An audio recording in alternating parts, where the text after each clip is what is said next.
ఇప్పటి వరకు జీహెచ్ఎంసీ పరిధిలో 63% కుటుంబ సర్వే పూర్తయిందన్నారు మేయర్ గద్వాల విజయలక్ష్మి.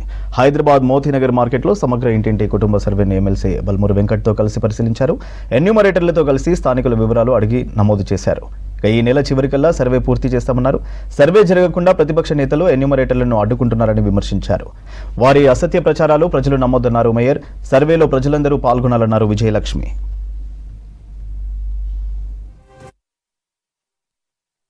అంటే ఇది చాలా అపోహాలకి అందరూ అంటే రాంగ్ ఇన్ఫర్మేషన్ ఇచ్చుకుంటా, రాంగ్ ప్రొపగాండా, ఏదో మాకు సోషల్ మీడియా ఉంది, ఏదో మనం మాట్లాడచ్చు, పబ్లిక్ నమ్మేస్తుంది, ఒక 100 ఛానళ్లు పెట్టుకుని మనం ఇష్టం వచ్చినట్టు మాట్లాడాలా.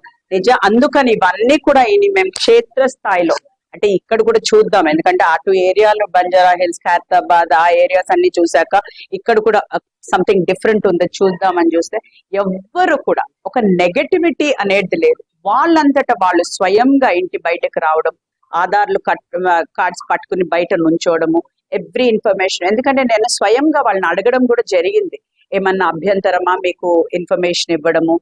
వాళ్ళు చేసేది అబ్సల్యూట్లీ ఏ అభ్యంతరం లేదు, ఇది మా మంచి కోసమే గవర్నమెంట్ వచ్చి చేస్తుంది కాబట్టి. ఒక మంచి పని చేయడానికి ఒకరు పోతే చెడు పని చేయడానికి ఒక 10 మంది ఉంటారు. సో ఇట్లాంటివన్నీ కూడా మేము చూస్తూనే వస్తున్నాము.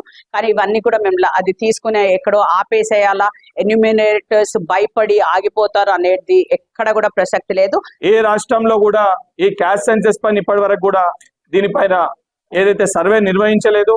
ఏ క్యాస్ట్ ఎంత పాపులేషన్ ఉందో వారికి అంత జిత్ని హిస్సేదారి ఉత్నా భాగ్యదారి, అంటే ఎవరికి ఎంత పాపులేషన్ ఉంటే వారికి ఆ రకంగా రిజర్వేషన్స్ ఉండాలని చెప్పని ఎలక్షన్స్ కంటే ముందు రాహుల్ గాంధీ గారు ఏదైతే భారత్ జోడో యాత్ర సమయంలో ఏదైతే వారు ఇచ్చిన మాట మేరకు, ఆ మాట మేరకు గౌరవ ముఖ్యమంత్రి గారు ఎన్ని ప్రతిపక్షాలు ఎన్ని మాటలు మాట్లాడినా తప్పనిసరిగా ఈ క్యాస్ట్ సెన్సెస్ చేసి తీరుతాము.